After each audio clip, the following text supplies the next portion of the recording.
अस्सलाम वालेकुम दोस्तों, आप सबको खुश आमदीद। और इंडिया ने आज वेस्ट इंडीज को एक ऐसा मैच हराया कि जो वेस्ट इंडीज बहुत आसानी से जीत सकता था। पाकिस्तान वाला सेम सिनेरियो हुआ यहाँ पे, थोड़ा सा डिफरेंस है। बाकी आप सारा मैच देख सकते हैं उठा के, एक ही बंदा था जो मैच लेके गया वेस्ट इंडीज से। हालांकि वेस्ट इंडीज ने उतना स्कोर कर दिया था कि वो उसको डिफेंड कर सकता था, लेकिन उनकी अपनी मिस फील्डिंग और उन रन्स नहीं रोक पाए। रन्स लीकिंग जो है ना, जैसे पाकिस्तान नहीं रोक पाया था, सिंगल डबल्स कंटिन्यू रहे, हर एक ओवर में एक आधी बाउंड्री आ जाना। यही सेम सिनेरियो हुआ है वेस्ट इंडीज के साथ भी। और वेस्ट इंडीज 195 एक प्रेशर गेम में 195 करके फिर हार गया है। अनबिलीवेबल। मुझे ऑलमोस्ट 70% यकीन था कि वेस्ट इंडीज जीत जाएगा, जितने स्कोर वेस्ट इंडीज ने कर लिए। हालांकि वेस्ट इंडीज ने स्कोर कम किया है, 10 ओवर में वेस्ट इंडीज का एक खिलाड़ी आउट नहीं था। और वेस्ट इंडीज का शुरू से लेकर एंड तक सारे पावर हिटर्स हैं। मुझे ये नहीं समझ आ रहा था कि 10-11 ओवर्स के बाद भी उनका एक खिलाड़ी आउट नहीं और वो स्टिल सिंगल डबल पे कर रहे थे। शॉट आ जाती थी तो मार देते थे, वरना वो सिंगल डबल और इस तरह खेल रहे थे। मुझे तो ऐसे लग रहा था कि जैसे पाकिस्तान वर्सेस श्रीलंका वाला फिक्स नहीं था, ये वाला मैच फिक्स किया गया था। ठीक है, एनीवेज यहां पे मैं आपको बताता हूं कि किस तरह इनकी इनिंग जो है ना प्रोसीड हुई है। शायद होप ओपनर जो है उन्होंने 33 पे 32 किया है। ये स्लो खेले हैं, लेकिन इन्होंने विकेट रोकी जब इनको चाहिए था ना। 6-7 ओवर्स हो गए हैं, विकेट नहीं गिरी है, रन मुनासिब हैं, तो आप गो ऑन भाई। आपके पास इतनी लंबी बैटिंग पावर है, बॉलिंग आपके पास है नहीं। आप 200 प्लस का सोचो, 230 का सोचो, लेकिन नहीं, उन्होंने वही ट्रेडिशनल बैटिंग की कि विकेट रोक के रखो। अब जो इतनी उनके कितने आउट हुए, 1 2 3 4 आउट हुए हैं, बाकी विकेटें क्या करनी, क्या फायदा उनका। ले जाओ घर में जाके संभाल के रखना भाई, ठीक है ना।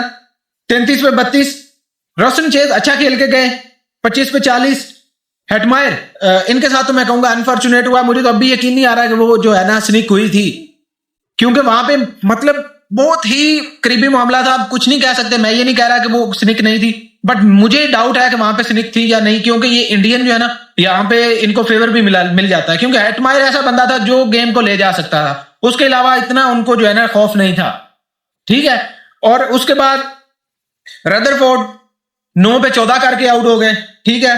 और 19 पे 14 किए रामपाल ने, और जेसन होल्डर ने किए 22 पे 37। इन्होंने आके नीचे से कुछ संभाला, लेकिन आखिरी 3 ओवर में ये भी कुछ नहीं कर पाए भाई। 3 ओवर में इनके जो 17 ओवर में था ना 175 था। 17 ओवर में 175 करके आप 195 पे कैसे रुक सकते हो, वो भी वेस्ट इंडीज की बैटिंग लाइन यार, जिनके पास एक से बढ़कर एक टुल्ला है। सही में एक से बढ़कर एक टुल्ला है। नाम देखो ना तो पता चलता है कि यार वाकई बैट्समैन है। अच्छे से एज हो जाए ना इनका तो छिक्का हो जाता है।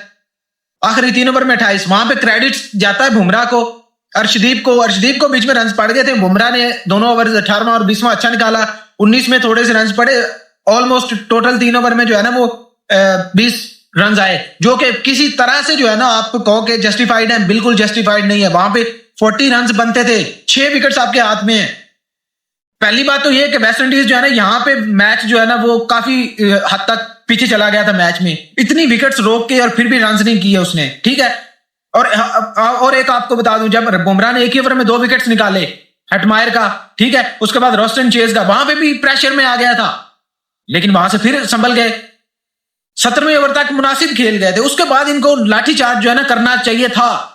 7वें में भी इन्होंने काफी रन मारे हैं, 16वें में भी अच्छे रन मारे हैं। 15 ओवर तक नॉर्मल रन थे, उसके बाद दोनों ओवर में, एक में 24 आ गया, एक में 18 आ गया, तो वो रन काफी अच्छे हो गए। उसके बाद अगले 3 ओवर में फिर रन नहीं लगे। यहाँ पे जो है ना वेस्ट इंडीज आधा नहीं तो 25% तो मैच जो है ना वो लूज कर गया था। यहाँ पे 20 रन और होने चाहिए थे।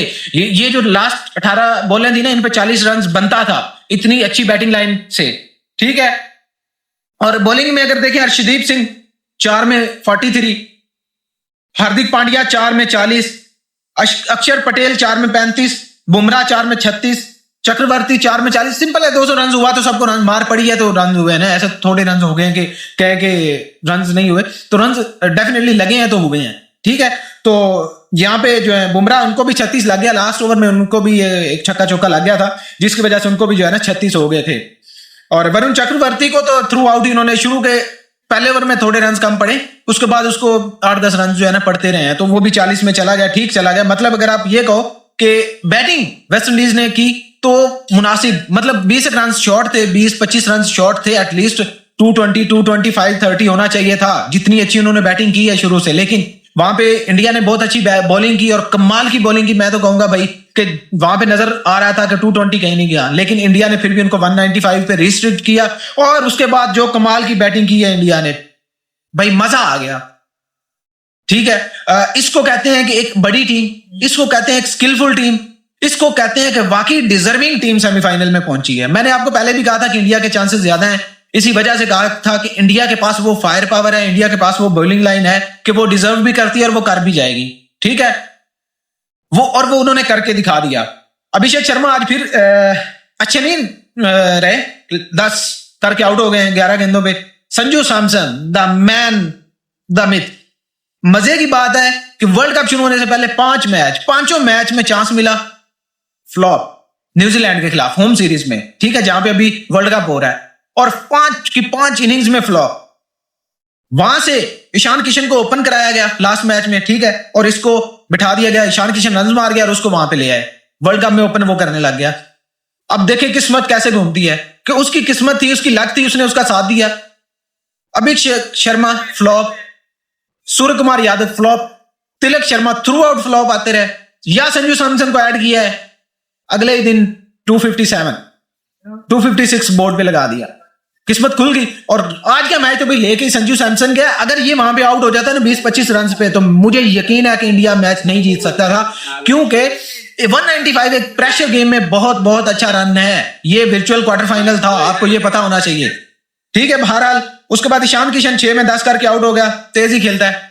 और सूर्य कुमार यादव 16 पे 18, तिलक वर्मा 15 पे 27। इस बंदे ने भी बीच में बड़ा सहारा दिया, इसके 27 रन हैं।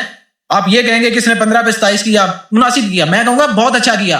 वहां पे जो प्रेशर बिल्ड हो रहा था ना, इसने वो प्रेशर रिलीज किया। इसकी जो शॉट्स लगी, चौके लगे, छक्का लगा, इस बंदे ने वो चीज रिलीज की है। इस बंदे ने वो प्रेशर रिलीज किया जो बिल्कुल बिल्ड हो गया था इंडिया पे।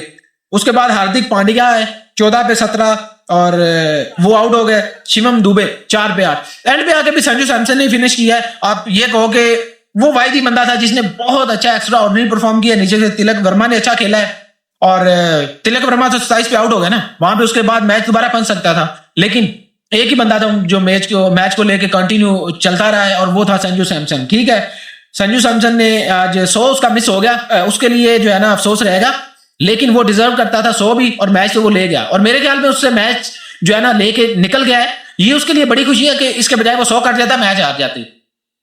ठीक है, तो ये उसके लिए बड़ी खुशी है, और ये डेफिनेटली एक बड़ा काम है जिसको पूरे वर्ल्ड, पूरी दुनिया में जो है ना जितने भी इंडियंस हैं, जो भी क्रिकेट को देखते हैं लोग, ठीक है, वो सराहेंगे इस चीज को कि उसका 97 जो है ना 100 से अच्छा है इंडिया को वो लेके अगर सेमीफाइनल में चला गया है।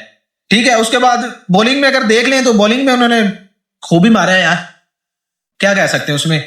2 ओवर में अकील हुसैन को 22, अकील हुसैन से दोबारा ओवर ही नहीं करवाया, ये भी एक हैरानी वाली बात थी। ठीक है, फोर्डे 3 में 22, 4 में 38, जैसन होल्डर, मोती, मतलब इनको भी सही पड़ा, चेज हुआ 200, तो डेफिनेटली 199 किया उन्होंने, तो स्कोर तो लगा ही है, तो हुआ है ना। बहरहाल जी, very very much congratulations to India. और अब जो मजा है ना सेमीफाइनल्स का, वो ज्यादा हो गया है, क्योंकि इंडिया आ गया है। अब इंडिया का मैच होगा इंग्लैंड के साथ या न्यूजीलैंड के साथ, तो मजा आ जाएगा वहां पे मैच देखने का, क्योंकि न्यूजीलैंड जो है ना इंडिया को हरा जाता है most of times in world cups. तो अब ये देखना होगा कि अगला मैच किस टीम के साथ पड़ता है और इंडिया किस तरह परफॉर्म करता है। ये एक बड़ी देखने वाली बात होगी, और इंशाल्लाह देखते हैं। बहुत शुक्रिया, अल्लाह हाफिज।